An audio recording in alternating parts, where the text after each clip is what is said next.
Hi everyone, তোমরা সব কেমন আছো? আমি সুদীপ্তা চলে এসেছি একটা নতুন ভিডিও নিয়ে, ব্লগ ভিডিও। আশা করি স্কিপ না করে তোমরা পুরোটা দেখবে, তোমাদের ভালো লাগবে আশা করি।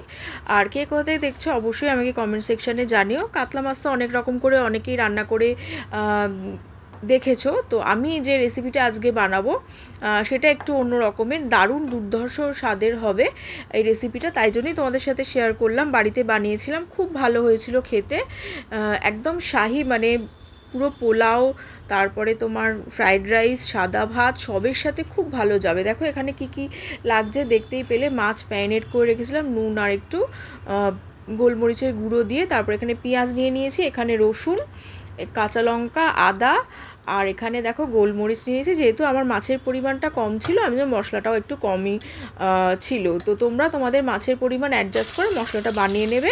এই ম্যারিনেট করা মাছগুলোকে এবার সর্ষের তেলের মধ্যে আমি আস্তে আস্তে ছেড়ে দিচ্ছি। তোমরা সর্ষের তেলের জায়গায় সাদা তেলও নিতে পারো। আমি সর্ষের তেলটা প্রেফার করি মাছের জন্য, সেই কারণে আমি এখানে সর্ষের তেল নিয়ে নিয়েছি। আস্তে আস্তে দিয়ে দিচ্ছি মাছগুলোকে।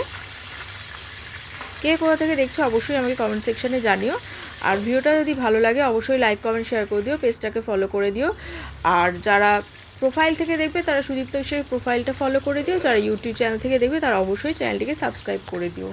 এটা একটি শাহি কাতলার রেসিপি, দারুণ স্বাদের। পোলাও বা ভাত বা তোমরা ফ্রাইড রাইসের সঙ্গে দারুণ লাগবে খেতে। একবার অবশ্যই বাড়িতে ট্রাই করে দেখো আর ট্রাই করে জানিও কেমন হয়েছে খেতে। এবারে আলতো হাতে করতে হবে, মাছটা যাতে না ভেঙে যায়, কারণ এটা ডিপ ফ্রাই হবে না, একদম এপিট ওপিট হালকা করে ভেজে নেব, কড়া করে ভাজবো না। এই মাছের রেসিপিতে হালকা ভাজাই চলবে। তো আমি আস্তে আস্তে মাছটা ভাজা হয়ে গেছে, হালকা করে আস্তো হাতে এটাকে তুলে নিচ্ছি।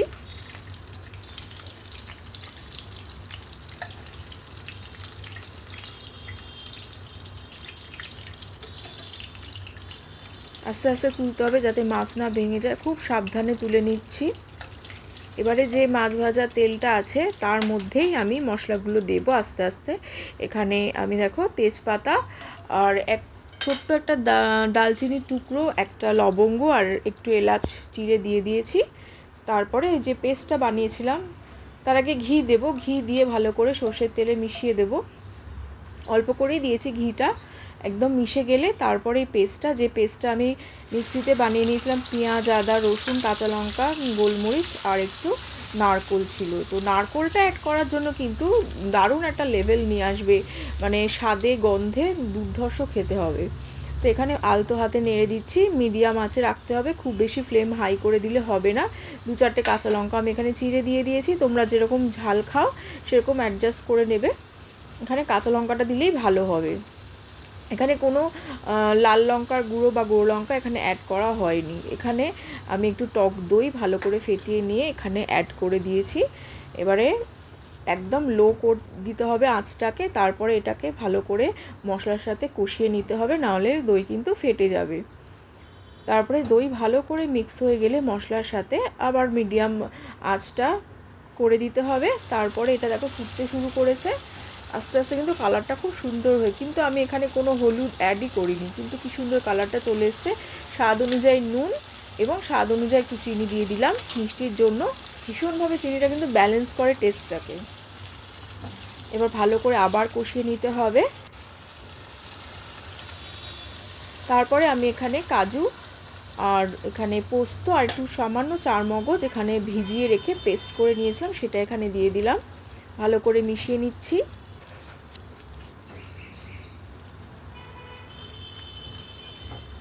শাহি কাতলার রেসিপিটা কিন্তু আমার বাড়িতে ভীষণভাবে পছন্দ করেছে। আশা করি তোমরা যদি বানিয়ে থাকো তোমাদেরও বাড়ির সবাই খুব প্রশংসা করবে খেয়ে, এটুকু আমি তোমাদের বলতে পারি।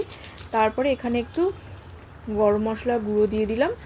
তোমরা গোটা গরম মশলা বেটেও দিতে পারো, তো আমি এখানে গুঁড়ো ছিল এখানে দিয়ে দিলাম। আর এখানে দেখো একটু ঘি অ্যাড করেছি, কারণ প্রথমে খুব কম ঘি দিয়েছিলাম, তো আমার মনে হলো আর একটু ঘি দিলে ভালো লাগবে, কারণ গরম মশলার সঙ্গে ঘিয়ের একটা দারুণ গন্ধ খুব সুন্দর হয়। এবারে ফুটে উঠেছে, মাছগুলো দিয়ে দিচ্ছি। আলতো করে ভাজা আছে, খুব সাবধানে দিতে হবে। দিয়ে দিচ্ছি এক এক করে ভাজা মাছগুলো। দেখতেই পাচ্ছ কি সুন্দর দেখতে হয়েছে, কি ক্রিমি টেক্সচার হয়েছে। আর মোটামুটি যেদিনকে করেছিলাম সারা ঘরময় গন্ধ বেরিয়ে গেছিলো, এত সুন্দর হয়েছিল রেসিপিটা।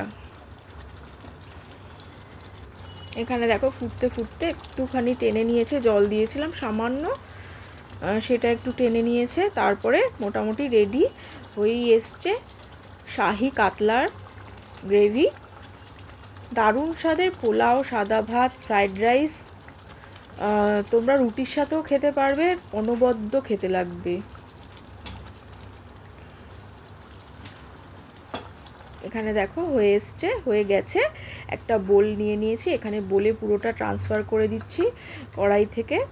তো ভিডিওটা কেমন লাগছিলো অবশ্যই জানিও, বাড়িতে কিন্তু অবশ্যই ট্রাই করে দেখো একবার, আশা করি তোমাদের ভীষণই ভালো লাগবে। তো এখানে দেখতেই পাচ্ছ, ওপর থেকে দেখিয়ে দিলাম কি ক্রিমি টেক্সচার হয়েছে। এটা দিয়ে সেদিনকে আমাদের লাঞ্চ হয়ে গেছে। লাঞ্চে শুধু ছিল দেখো সাদা ভাত ছিল, শাহি কাতলার কারি ছিল, এখানে উচ্ছে আলু ভাজা ছিল,